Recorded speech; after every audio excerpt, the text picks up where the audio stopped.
Assalamualaikum warahmatullahi wabarakatuh.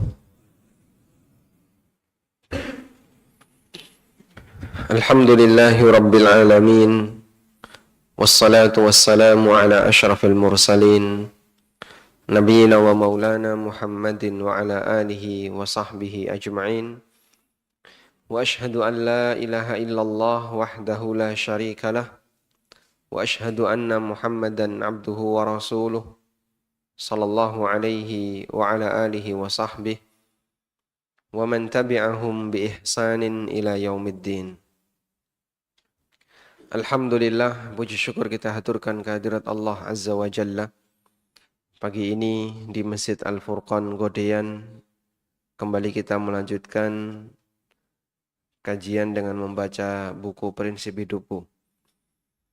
Dan insya Allah kita masih membahas tentang semangat mengamalkan sunnah. Tanamkan semangat mengamalkan sunnah Nabi Sallallahu Alaihi Wasallam. Karena kita ingin seluruh aktivitas yang kita lakukan ada landasan dalilnya. Dan kalau kita sudah menjumpai dalil, hendaknya semaksimal mungkin untuk bisa kita amalkan. Baik, jadi kemarin kita mengulang sedikit ya. Makna dari semangat mengamalkan sunnah. Semangat mengamalkan sunnah.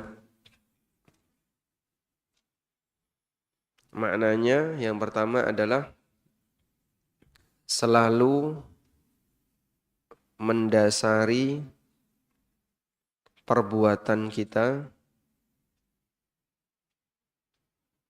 dengan dalil.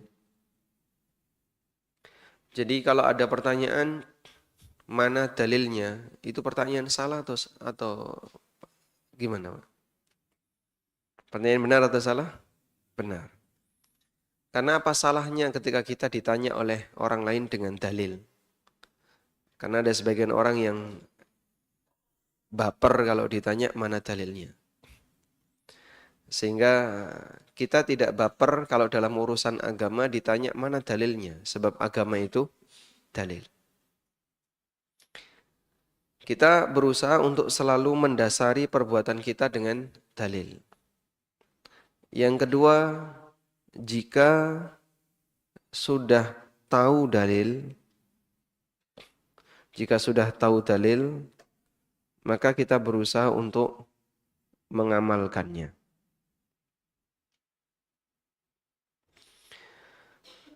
Kami akan selalu mendekatkan masyarakat dengan dua prinsip ini. Kalau kita melakukan perbuatan, maka pertanyaan yang paling utama adalah mana dalilnya.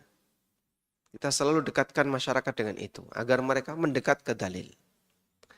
Sebab sekarang ada gerakan menjauhkan orang dari dalil. Dan maksud gerakan ini adalah tidak semua amal harus dilandasi dengan dalil. Dan beberapa tokoh-tokohnya menyampaikan, enggak semua amal harus ada dalilnya. Nah, ini mengajarkan orang untuk menjauh dari dalil. Seharusnya kan dekatkan masyarakat ke dalil, bukan jauhkan masyarakat dari dalil. Dan ketika dia menyampaikan itu, tidak semua amal harus ada dalilnya, dia pakai dalil. Lucunya kayak gitu. Salah satu di antara ceramah yang pernah saya dengarkan, tidak semua amal itu harus berdalil. Kalau seluruh amal itu harus berdalil, ada banyak amal yang salah yang kita lakukan. Terus dia menggunakan dalil. Nah, dalilnya kayak gini. Ada seorang sahabat yang ketika i'tidal itu membaca Sami Allahu liman hamidah, Rabbana walakal hamdu, hamdan katsiran tayyiban mubarakan fi. Selesai salat, Nabi SAW bertanya, Man qala al-anifan, barang siapa yang tadi mengucapkan kalimat seperti ini. Aku melihat ada sekian malaikat yang rebutan untuk mengantarkan amalnya kepada Allah Ta'ala. Lalu sahabat ada yang angkat tangan, ana ya Rasulullah. Kemudian Nabi SAW merestui perbuatan itu. Dan hakikatnya sahabat ini ketika membaca doa i'tidal tadi, alhamdulillahi hamdan katsiran tayyiban mubarakan fi, sebelumnya tidak diajari oleh Nabi SAW, tapi kemudian direstui oleh Nabi SAW. Maka kalau sudah beliau restui, jadi apa? Dalil yang disebut dengan sunnah takririyah, yang disebut dengan persetujuan Nabi SAW. Dan seperti ini banyak terjadi di kalangan para sahabat. Dan itu hanya berlaku di zaman wahyu. Itu hanya berlaku di zaman wahyu. Karena itu berkaitan dengan perbuatan hamba. Perbuatan hamba yang tidak diajarkan Nabi Sallallahu Alaihi Wasallam. Anda bisa bagi menjadi dua. Di situ ada dua. Yang pertama dilakukan di zaman wahyu. Kalau ini dilakukan di zaman wahyu, maka bisa ada kemungkinan jadi sunnah takririyah. Ada kemungkinan menjadi apa? Sunnah takrir, sunnah takririyah, atau persetujuan Nabi Sallallahu Alaihi Wasallam. Dan kalau Nabi Sallallahu Alaihi Wasallam sudah setuju, jadinya gimana? Ya, itu jadi dalil. Jika Nabi Sallallahu Alaihi Wasallam sudah setuju, maka itu adalah dalil.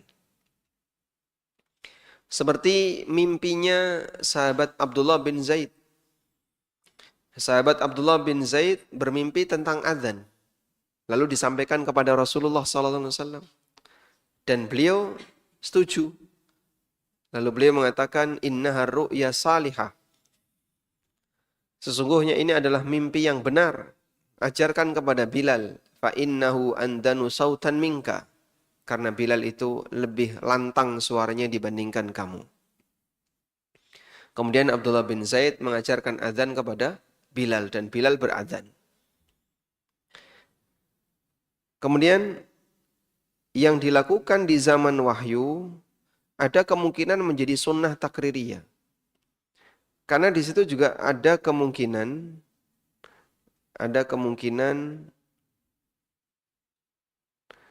diingkari oleh Nabi Sallallahu Alaihi Wasallam. Ada kemungkinan diingkari oleh Nabi Sallallahu Alaihi Wasallam. Contohnya apa, Pak? Contoh, salamnya sahabat saat sholat.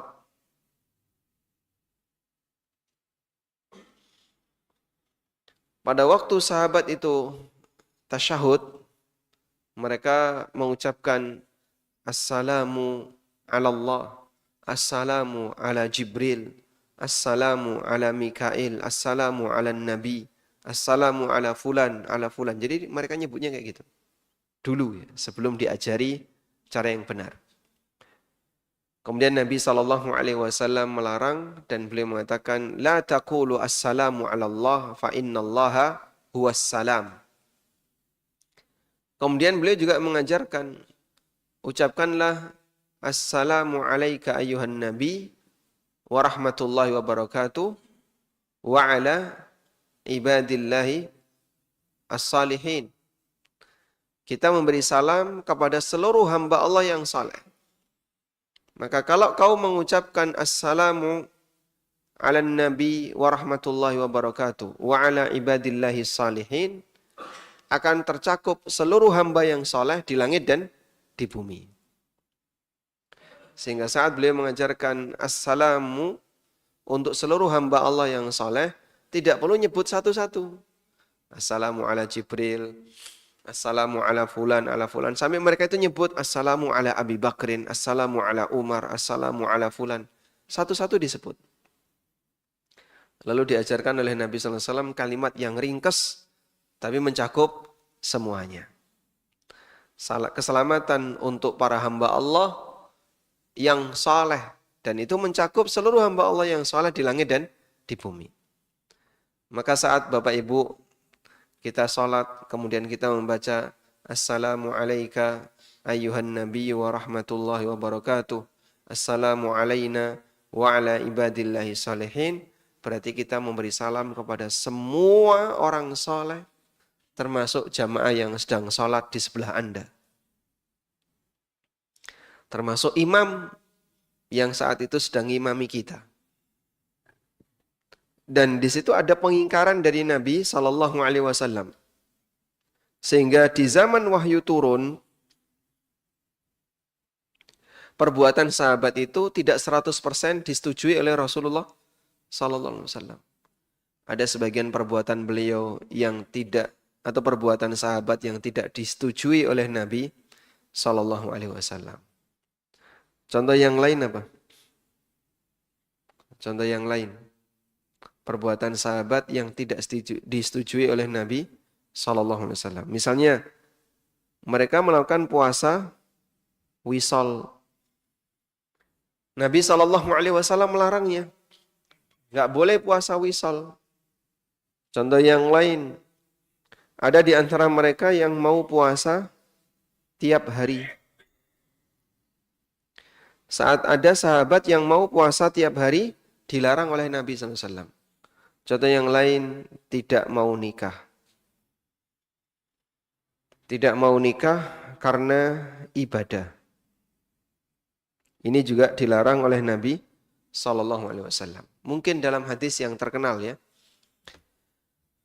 Ada 3 orang yang datang ke rumah Rasulullah SAW. Lalu orang itu bertanya tentang ibadahnya Nabi SAW. Kemudian dijelaskan Rasulullah SAW kalau ibadah seperti ini, seperti ini. Akhirnya masing-masing dari 3 orang ini berkomitmen. Yang satu akan tahajud selamanya, nggak tidur di malam hari. Pokoknya dari mulai isya sampai subuh nggak tidur. Yang satu akan puasa tiap hari, nggak pernah bolong. Yang satu tidak akan nikah agar bisa fokus ibadah. Rasulullah SAW datang dan beliau sempat mendengar kalimat terakhir yang mereka sampaikan. Lalu Nabi SAW mengatakan, antumul ladzina taquluna kadza wa kadza. Apakah kalian yang tadi menyampaikan pernyataan seperti ini? Amma ana, kalau aku asumu uftir, aku kadang puasa dan kadang enggak puasa. Aku mu'arqud, aku kadang tahajud dan kadang tidur. Wa atazawwajun nisa, dan aku menikahi wanita. Faman raghiba an sunnati falaysa minni. Yang enggak suka dengan sunnah seperti ini bukan bagian dari golonganku. Sehingga beliau memanusiakan manusia. Manusia butuh makan, manusia butuh tidur, manusia butuh kawin. Maka beliau tidak menghilangkan itu. Dan Islam agama yang mengajarkan manusia adalah manusia. Maka dalam Islam tidak ada praktek rohbaniyah. Rohbaniyah itu apa?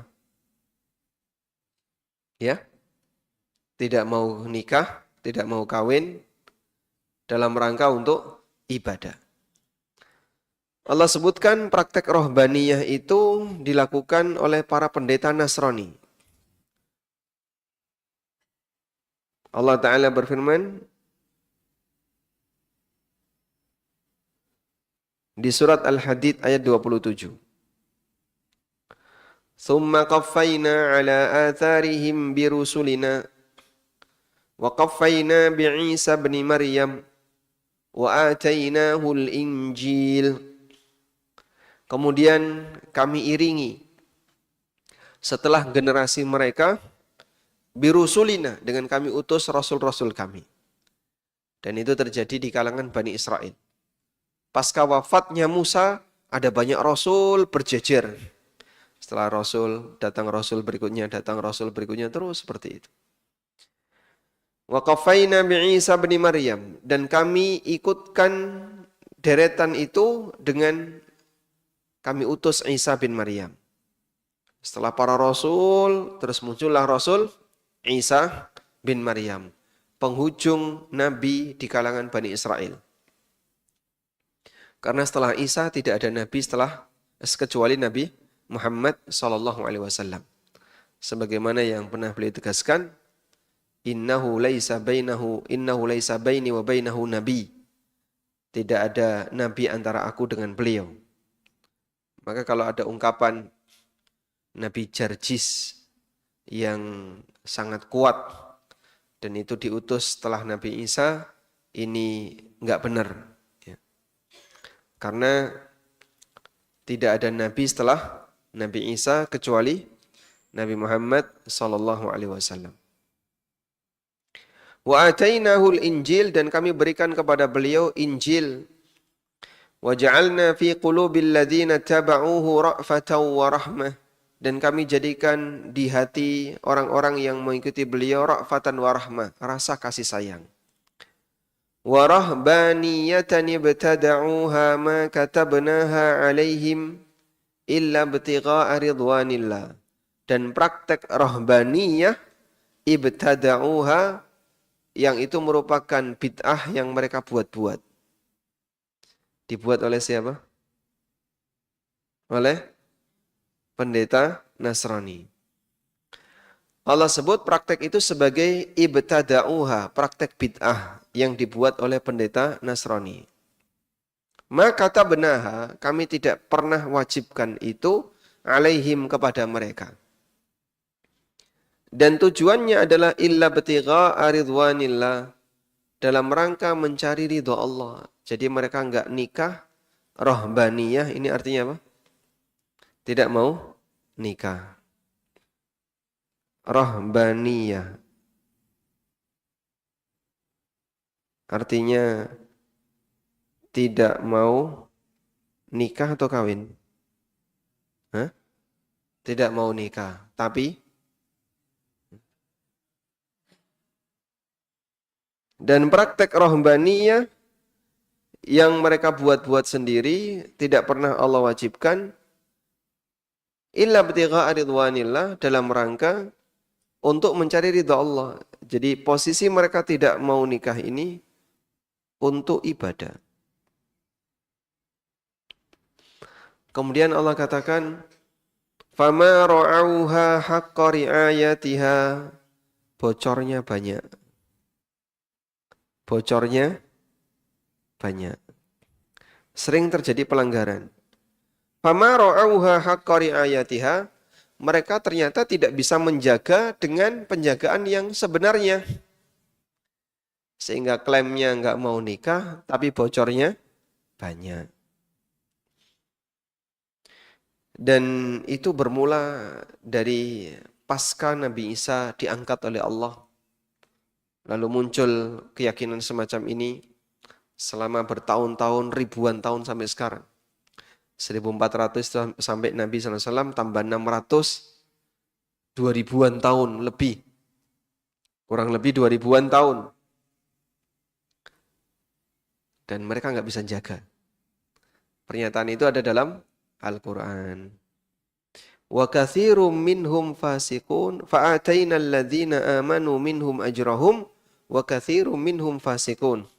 Kami berikan pahala bagi orang-orang beriman di antara mereka, dan banyak di antara mereka orang fasik yang melakukan dosa besar dan melanggar komitmen, bahkan mereka kufur kepada ajaran Nabi Isa alaihi salatu wassalam. Baik. Kemudian yang kedua, dilakukan di luar zaman wahyu, dilakukan pasca wahyu, pasca wahyu berhenti, turun. Wahyu berhenti turun. Sejak kapan wahyu itu berhenti turun? Sejak wafatnya Nabi Sallallahu Alaihi Wasallam. Sejak beliau wafat, maka sudah tidak ada lagi wahyu yang turun. Nah, perbuatan yang dilakukan pasca wahyu turun sudah tidak ada lagi sunnah takririyah. Sudah tidak ada sunnah takririyah. Maka ketika itu apapun yang dilakukan oleh manusia wajib mengikuti aturan yang ada dan jangan membuat kreasi yang baru. Baik. Demikianlah rincian yang disampaikan oleh para ulama. Jadi perbuatan hamba yang tidak diajarkan Nabi SAW ada dua kemungkinan. Pertama dilakukan di zaman wahyu. Di situ ada kemungkinan menjadi sunnah takririyah. Dan ada kemungkinan diingkari oleh Nabi SAW. Selanjutnya, kalau sudah tahu dalil, bersemangatlah untuk mengamalkannya.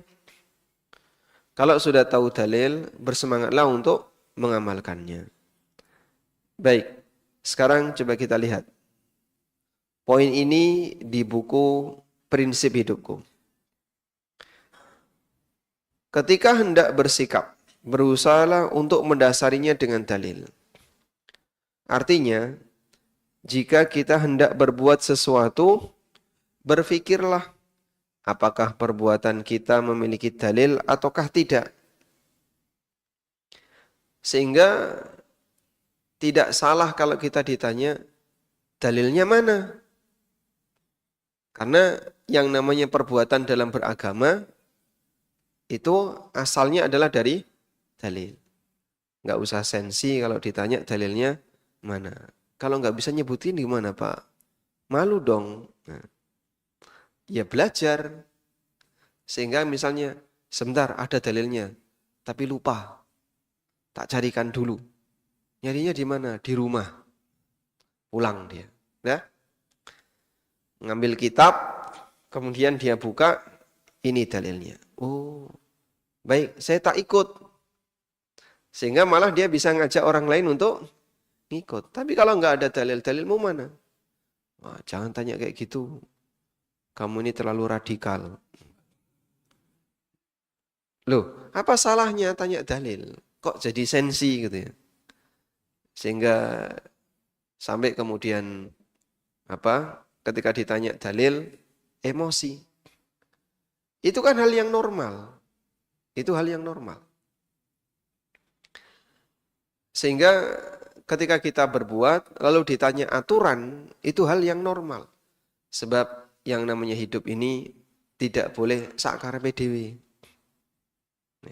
Misalnya Pak ya, ada amal ibadah yang sesuai dalil di sini. Ini adalah ibadah yang sesuai dalil. Ya? Lalu ditambahkan oleh seseorang dengan tambahan yang lain. Saya kasih warna merah. Tak tambahi di sini. Kemudian ada yang nambahi lagi. Aku nambahi di sini. Aku nambahi di sini. Aku nambahi di sini. Oh, nanti makin luas ini. Sehingga wilayah ajaran Islam jadi tidak terbatas. Karena ajaran itu selalu berkembang. Ibarat bangunan ditambahi, ono sing nambahi, nanti ada yang nambahi di sini, nambahi di sini, nambahi di sini. Dan tambahan ini berbeda-beda antara satu dengan yang lain. Misalnya, kelompok A nambahinya di sini, ini tambahan hasil kelompok A. Kelompok B nambahi di sini, kelompok C nambahi di sini. Terus kalau kita mau ngikutin kelompok yang mana? Ikutin semua Pak. Wah, jadi gak karuan itu. Dan nyatanya kelompok A tidak mau ikut B, tidak mau ikut C. Misalnya Pak ya, kita kenal dengan aneka model sholawat. Nah ternyata di masing-masing sekte sufi itu punya sholawat yang berbeda-beda. Misalnya ada sholawat sekte A. Nanti sekte B punya sholawat baru, ajaran baru. Nanti sekte C punya ajaran lagi yang berbeda dengan sekte-sekte yang lain. Terus saya mau ngikutin yang mana? Karena semuanya mengatakan, kamu kalau baca ini masuk surga. Kamu kalau baca ini nanti dimudahkan rezekimu. Kalau baca ini nanti kamu bisa selamat di akhirat. Nah, kita mau ngikut yang mana? Karena masing-masing memberi tambahan yang berbeda. Dan realitanya seperti itu, Pak. Makanya antara Syadziliyah dengan Naksabandiyah itu kan beda. Kalau masing-masing mengklaim bahwasanya amal ibadah kami ini akan mengantarkan ke surga. Syadziliyah tidak ikut amal ibadahnya Naksabandiyah. Naksabandiyah tidak ikut amal ibadahnya Syadziliyah. Terus yang mana yang harus diikuti? Saya sebagai orang awam lah, anggaplah. Saya pengen kenal Islam dengan benar. Saya harus ngikut yang mana? Ya, kamu ikuti salah satu. Loh, salah satu yang mana? Ikut ini nanti disalahkan yang sana, ikut ini disalahkan yang situ. Jadi salah dua-duanya. Bukan salah satu. Itulah contoh ketika ada banyak tambahan, hakikatnya dia bukan memperbaiki tapi merusak. Sebab sesuatu yang sempurna tidak perlu ditambahi, jika ditambahi bukan memperbaiki tapi ngerusak. Punya dua mata itu sempurna enggak, Pak? Sempurna? Sempurna. Nek jenengan diparingi setunggal melih pripun? Ada yang mau, Pak? Hah? Sehingga misalnya terlahir seorang anak dengan 3 mata. Masya Allah. Itu sempurna atau cacat? Hah? Cacat. Kenapa cacat? Karena ketika ada tambahan, justru tidak sempurna. Allah ciptakan kita sempurna dengan seperti ini. Jari ada 5, tambahi siji ning tengah ini. Lanjut piye Pak ning ini? Wah, itu kan bagus toh, Mas. Nek ana sate karek iso ditusukkan di sate. Sehingga ketika ada cacat fisik, tambahan-tambahan organ, itu bukan makin sempurna, tapi merusak. Baik. Terus yang dilakukan gimana? Apa yang sempurna itu kamu kuatkan. Apa yang sempurna itu kuatkan pada dirimu. Biar enggak goyah. Sehingga prinsip kita diajarkan oleh Nabi SAW beragama seluas kotak ini. Ya sudah, kotak ini kita kuatkan dalam diri kita. Jangan sampai ada yang bolong. Karena kalau bolong jadinya rapuh. Sementara tambahan-tambahan ini kita bongkar semuanya dan kita fokus dengan yang asli. Kurang lebih seperti itu ilustrasi terkait kesempurnaan agama. Udah? Kita lanjutkan.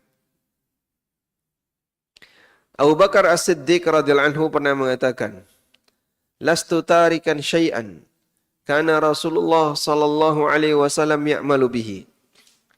Aku tidak mau meninggalkan sesuatu yang telah dilakukan oleh Rasulullah sallallahu alaihi wasallam. Illa amiltu bihi, kecuali aku berusaha untuk mengamalkannya. Inni akhsha in taraktu syai'an min amrihi an azigha. Aku takut kalau aku tinggalkan ajaran beliau, maka aku akan menyimpang. Kalau sampai aku cabut keputusan Nabi sallallahu alaihi wasallam, aku akan menyimpang. Athar Abu Bakar ini berkaitan dengan permintaan Fatimah radhiyallahu anha untuk menarik kembali wakaf tanah yang pernah diwakafkan oleh Rasulullah SAW, dan tujuannya apa? Agar bisa dijadikan warisan. Fatimah meminta Abu Bakar tarik kembali wakaf itu, batalkan, agar nanti bisa jadi warisannya Fatimah. Nah, Fatimah waktu itu tidak mendapatkan dalil dari Nabi SAW. Lalu disampaikan oleh Abu Bakar. Namun Abu Bakar menolaknya dan beliau menyampaikan pesan di atas. Radhiyallahu ta'ala anhum ajma'in. Dan karena alasan inilah orang Syiah mengkafirkan Abu Bakar. Kamu bikin sakit hati Fatimah. Bikin sakit hati Fatimah. Maka siapa yang bikin sakit hati Fatimah, berarti dia melawan Ahlul Bait. Dan melawan Ahlul Bait kafir. Ya, pakai jika maka. Hubungan implikasi ya. Padahal sebatas bikin sakit hati Fatimah tidak kafir. Karena Ali bin Abi Thalib sendiri pernah berantem dengan Fatimah. Coba kalimat ini.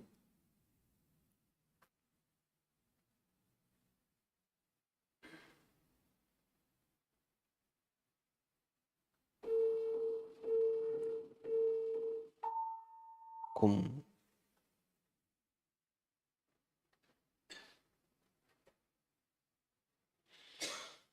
Ini peristiwa yang pernah terjadi antara Ali radhiyallahu anhu dengan Fatimah.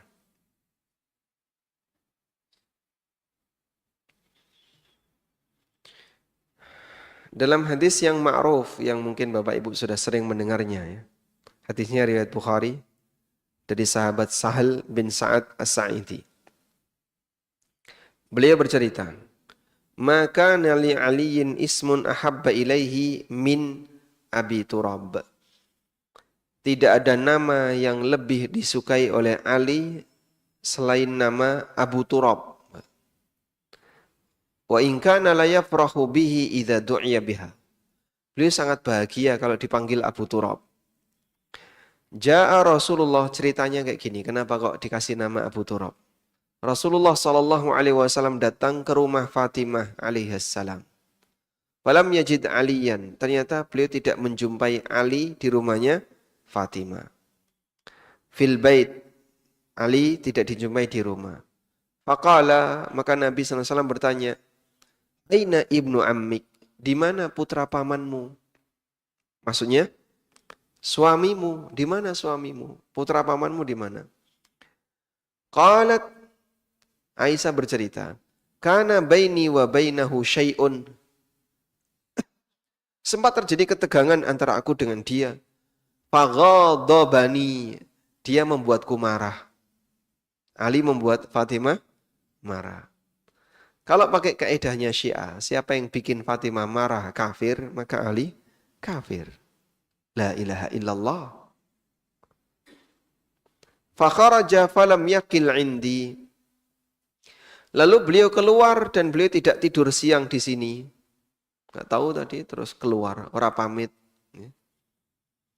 Metu barpadu karo bojone. Gitu. Jenengan nggih ngoten, Pak? Hah? Mboten nggih, Pak? Jenengan kan mboten to nggih, Pak? Masyaallah. Nggih, ini pertanyaan yang salah kalau kayak gini. Salah alamat. Faqala Rasulullah sallallahu alaihi wasallam li insanin, kemudian Nabi sallallahu alaihi wasallam keluar lalu menyampaikan kepada sahabat, "Undur aina huwa?" Cari beliau, di mana dia? Faja'a faqala, kemudian orang itu lapor, "Ya Rasulullah, huwa fil masjid raqid." Ya Rasulullah, beliau ada di masjid sedang tidur. Faja'a Rasulullah sallallahu alaihi wasallam wa huwa muttaji'un. Kemudian Nabi SAW datang dan ketika itu Ali sedang duduk muttaji', duduknya sedang tidur tengkurap. Muttaji'un. Qad saqata ridauhu an syikkihi. Sementara kain beliau yang dipakai untuk tutup pundak itu lepas satu. Fa'asabahu turabun, sehingga badan beliau terkena tanah. Faja'ala Rasulullah sallallahu alaihi wasallam yamsahuhu anhu. Kemudian tanahnya itu dibersihkan oleh Nabi sallallahu alaihi wasallam. Ini menantunya ya. Ini menantunya. Mertua sayang menantu. Tanahnya dibersihkan oleh Rasulullah sallallahu alaihi wasallam. Wa huwa yaqul, sambil mengatakan, kum Aba Turab, kum Aba Turab. Bangun wahai Abu Turab, bangun wahai Abu Turab. Maka Ali merasa nama ini yang paling beliau senangi. Karena yang ngasih siapa? Rasulullah sallallahu alaihi wasallam. Udah? Kemudian pulang, selesai masalah. Maka terkadang ada masalah suami istri, mungkin tidak perlu diperdebatkan, tinggal metu turun di masjid, mulai mari. Insya Allah ya Pak. Dan Rasulullah Sallallahu Alaihi Wasallam nggak tanya kepada Ali, ada masalah apa toh? Coba kamu ngomong. Beliau juga nggak tanya sama Fatimah, ada masalah apa kok sampai berantem, sampai suaminya keluar rumah. Beliau nggak ngomong seperti itu, nggak tanya seperti itu. Demikianlah adab sebagai mertua. Jangan ikut campur rumah tangga anaknya. Mandok kabeh. Karena terkadang rumah tangga itu rusak gara-gara apa? Moro sepuh, Pak. Wis sepuh durung moro niku lho. Sehingga kalau anaknya sudah siap nikah, beliau seorang orang tua ketika sudah siap anaknya nikah, berarti harus siap jadi mertua. Nah, selanjutnya lebih jaga diri. Mungkin kadang saya itu pengen tahu masalah anakku. Saya pengen ngerti apa. Sudahlah, Bapak tahan saja. Ini Nabi SAW itu nggak tanya sama Fatimah, nggak tanya sama Ali. Masalahnya apa? Sehingga ya udah dibiarkan mereka berdua aja yang menyelesaikan. Mertua ora usah melu-melu. Kecuali kalau diundang untuk dilibatkan, silahkan datang. Tapi kalau nggak dilibatkan, jangan mendaftar. Biarkan mereka berdua yang menyelesaikan. Baik, nyatanya juga selesai sendiri. Tapi kalau mertua ikut-ikutan, nah biasanya kan pasti pilih kasih. Pasti ya. Akhirnya salah satu yang dimenangkan. Itu berbahaya. Baik, kita lanjutkan. Sebagian ulama menyebutkan, andaikan kita bisa menjadikan semua aktivitas kita dilandasi oleh dalil, lakukanlah. Sufyan Ats-Tsauri pernah mengatakan, "In istata'ta alla tahukka ra'saka illa bi atharin faf'al." Kalau kamu bisa tidak nggaruk kepalamu kecuali dengan dalil, lakukanlah. Maksudnya gimana? Kalau kau bisa melakukan amal apapun kecuali ada dalilnya, lakukanlah. Kalau kau bisa tidak nggaruk kepalamu kecuali pakai dalil, lakukanlah. Ya, Arab kukur-kukur lo mikir dalil. Ana dalile ora ya? Oh, ora ono dalile, ora sida. Andaikan bisa seperti itu, lakukanlah. Subhanallah, seperti itulah gambaran semangat mereka dalam menyesuaikan perbuatan mereka dengan dalil. Dengan demikian, amalan keseharian kita akan selalu diwarnai dengan dalil. Bapak kok pakai kayak gini kenapa? Oh, no dalile mas. Kenapa kamu seperti ini? Oh, no dalile. Kenapa kamu seperti ini? Oh, no dalile. Semuanya, oh, no dalile. Sampai ada pernyataan yang terjadi ini di masa silam ya. Orang dulu itu kan sensitif sekali dengan yang namanya mana dalilnya. Itu pasti mereka akan berusaha untuk membawakan. Jadi ada orang yang nggak bisa tidur di waktu malam, lalu ngeruqyah dirinya sendiri. Terus dia cerita sama temannya, aku tadi malam nggak bisa tidur. Kenapa? Saya disengat kalajengking. Terus apa yang kamu lakukan? Tak ruqyah. Nah, temannya tanya, "Maha malaka ala hadza?" Dalilmu mana? Kok melakukan kayak gitu? Haddatsani Sya'bi. Saya mendapatkan dalil dari Asy-Sya'bi. Kemudian disebutkan bahwa Rasulullah sallallahu alaihi wasallam pernah bersabda, "La ruqyah illa minal huma au ainin." Tidak ada ruqyah yang lebih mujarab kecuali ruqyah yang ditujukan untuk mengobati penyakit demam atau penyakit karena ain, karena sawanan. Kemudian orang satunya tadi bilang, "Walakin haddatsani fulan." Qala sampai Ibnu Abbas bahwa Rasulullah SAW bersabda demikian. Sehingga mereka berdiskusi beradu dalil. Diskusinya beradu dalil. Masya Allah. Karena kehidupan mereka selalu diwarnai dengan dalil. Sunnah itu ibarat perahu Nabi Nuh. Mengikuti sunnah itu ibarat naik kapal Nabi Nuh. Siapa yang ingin selamat dalam mengarungi samudra kehidupan dan penuh ujian, ikutilah sunnah Nabi Sallallahu Alaihi Wasallam.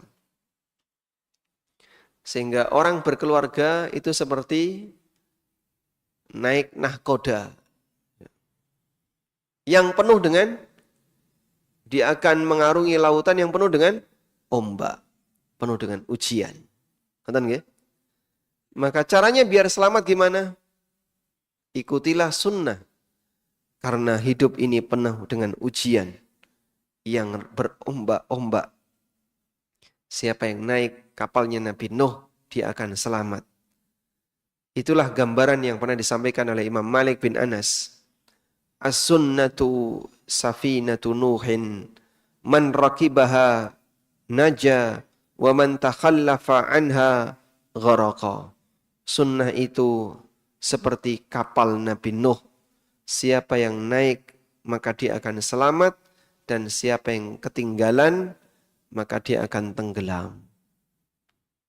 Wallahu a'lam. Dengan mengikuti sunnah, insya Allah kita bisa selamat dalam menjalani kehidupan yang penuh dengan cobaan.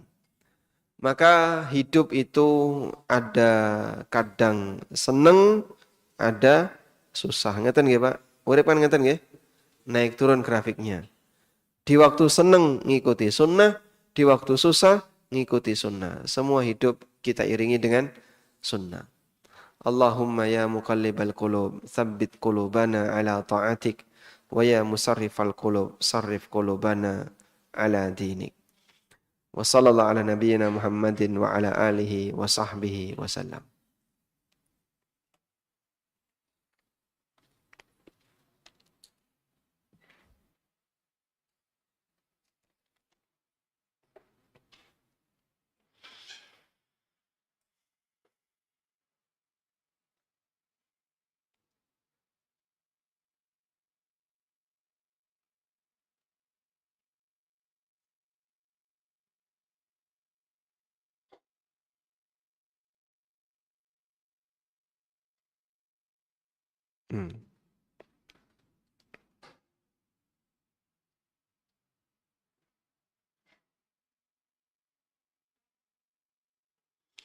Ini ada pertanyaan mengenai orang yang baru pulang umroh ya. Assalamualaikum, waalaikumsalam. Apakah dalilnya yang mengatakan, adakah dalilnya yang mengatakan bahwa 40 hari orang sebelum umroh dan 40 hari sesudah umroh atau haji, doanya untuk orang-orang yang minta didoakan diijabahi oleh Allah? Saya nggak tahu kalau angka 40 hari. Namun ada riwayat dari Umar bin Khattab radhiyallahu anhu bahwa beliau itu pernah menyuruh kepada masyarakat untuk menyambut jamaah haji yang baru pulang agar mereka minta kepada para jamaah haji itu untuk mendoakannya. Qabla ayyudannisu, sebelum mereka dikotori oleh dosa. Sebelum mereka kembali dikotori oleh dosa. Sebab orang yang berhaji, kata Nabi SAW, Man hajjal baita walam yafsuq walam yarfuth raja'a kayaumin waladathu ummuh. Siapa yang berhaji dan dia tidak melakukan tindakan kefasikan, tidak melakukan tindakan rafath, maka dia pulang seperti ketika dia dilahirkan dari rahim ibunya. Hadis ini sahih riwayat Muslim. Salah satu di antara keutamaan orang yang haji. Sehingga dosa-dosanya hilang, maka doanya mustajab. Sampai Umar bin Khattab radhiyallahu anhu meminta ketika datang jamaah haji, wahai masyarakat, minta kepada mereka untuk mendoakan kalian sebelum mereka kembali dikotori oleh dosa. Tapi mengenai angka 40 hari sebelum dan 40 hari sesudah, kita nggak tahu. Sehingga pertanyaan betul, mana dalilnya kalau ada 40 hari itu? Kalau pasca doanya mustajab, itu betul karena dia dalam posisi apa? Bersih dari dosa. Amal berat itu menggugurkan banyak dosa. Dan haji itu amal berat, Pak. Yang paling berat dalam haji itu apa? Kaki, Pak. Masya Allah. Kalau kakinya jamaah haji itu, Masya Allah. Kaki-kaki yang luar biasa itu. Terutama kaki-kaki Mina. Kaki yang pernah dipakai di Mina, itu jalan 6 kilo, jalan 7 kilo. Itu hal biasa. Sehingga kalau sudah haji, begitu sampai di tanah air, masjidnya mana? 1 kilo dari sini. Dekat. Jalan kaki dia. 1 kilo itu bisa jalan kaki. Karena sudah terbiasa jalan kaki yang jauh. Maka orang yang sudah terbiasa dengan umroh, dia jalan jauh sekali dan tetap sehat. Pulang juga tetap sehat. Ke masjid jalan kaki walaupun bagi sebagian orang harus pakai kendaraan, bagi dia ini dekat, Mas. Berapa? Cuman 300 meter. Oh, dekat sekali. Cuman 200 meter, dekat sekali. Hotel Grand Zamzam, itu kalau turun kemudian ke Masjidil Haram, jalan berapa meter itu? Ya? 300 ada? Lebih. Padahal itu hotelnya di depan masjid. Kepleset aja sudah sampai masjid itu.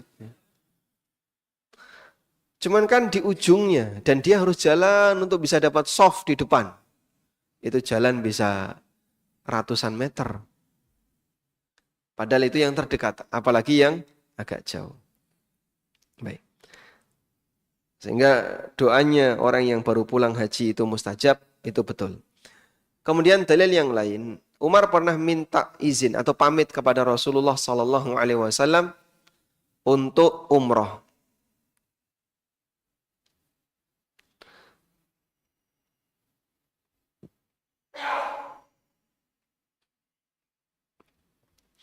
Dalam hadis berikut ini.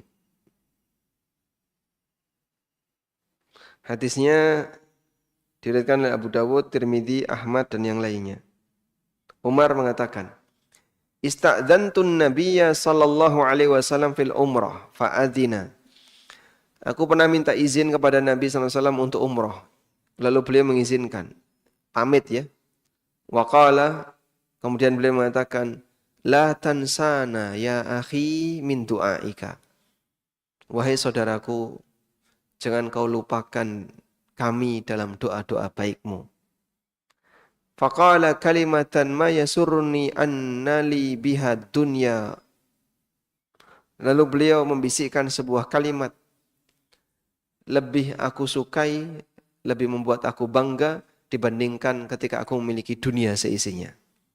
Wa fi riwayatin qala, dalam riwayat yang lain mengatakan, Asyrikna ya akhi fi du'aika. Wahai saudaraku, libatkan diri kami dalam doa-doamu. Asyrikna ya akhi fi du'aika. Wahai saudaraku, libatkan diri kami dalam doa-doamu. Sehingga Nabi SAW minta didoakan Umar. Padahal beliau seorang Nabi alaihi salatu wassalam. Namun ketika Umar mau berangkat umroh, Rasulullah SAW titip tolong doakan kami. Dan ini menunjukkan bahasanya doanya orang yang umroh itu mustajab. Ketika umroh dan setelah pulang dari umroh. Kalau sebelum Pak, kalau sebelum lunasi bayarannya ya. Karena kan dia belum ibadah. Sehingga selesaikan cicilannya agar bisa segera berangkat. Wallahu a'lam. Assalamualaikum waalaikumsalam. Bolehkah simpan pinjam tanpa bunga? Tidak dikurangi dan tidak ditambahi dalam meminjam. Tapi diminta administrasi di awal sesuai dengan pinjamannya. Bolehkah seperti itu? Jawabannya nggak boleh. Riba. Administrasi itu sama dengan bunga. Tapi pakai nama administrasi. Biar tidak kelihatan bunga. Karena kan nggak mungkin ya. Siapa yang pinjam di tempat kami, ribanya 10%. Promosinya kayak gitu. Misalnya ada bank, kemudian buat baliho iklan. Riba 6% per tahun. Siapa yang mau? Dia tidak akan ngomong riba 6%. Riba di bawah kur. Nggak mungkin dia akan menyampaikan dengan kata riba. Tapi dia menyampaikan dengan kata apa? Bunga. Bunga 6%. Terus gimana Pak? Ya nggak boleh. Administrasi itu apa? Riba. Wallahu a'lam. Baik, walhamdulillahirrabbilalamin. Demikian yang bisa kita sampaikan. Semoga bermanfaat. Wassallallahu ala nabiyyina Muhammadin wa ala alihi wa sahbihi wasallam. Wa akhiru da'wana anil hamdulillahi rabbil alamin. Wassalamualaikum warahmatullahi wabarakatuh.